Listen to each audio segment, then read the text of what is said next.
rồi, anh cũng đã yêu thêm người mới. Em thì vẫn cô đơn sớm tối, biết bao giờ con tim này được nghỉ ngơi.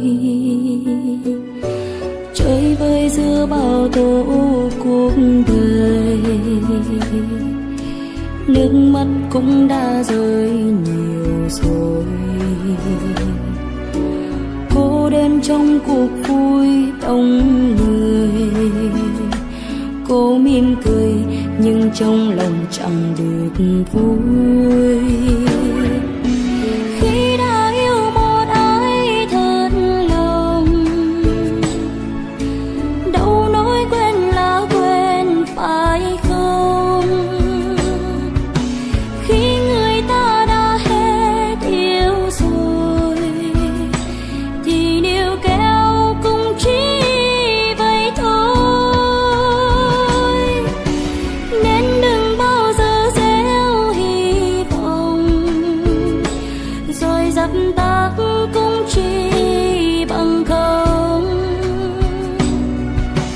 Bây giờ nên học cách im lặng để ra đi khi tim đã tổn thương.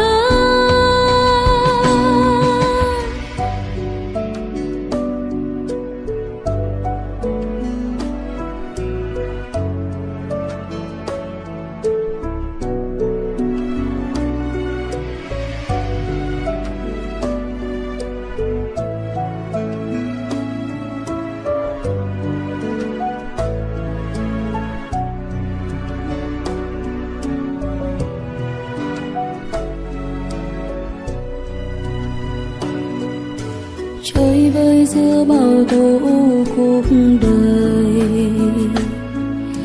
nước mắt cũng đã rơi nhiều rồi. Cô đơn trong cuộc vui đông người, cô mỉm cười nhưng trong lòng chẳng được vui. Khi đã yêu một ai thật lòng, đâu nói quên là quên phải không? Khi người ta đã hết yêu rồi thì níu kéo cũng chỉ vậy thôi. Nên đừng bao giờ gieo hy vọng, rồi dập tắt cũng chỉ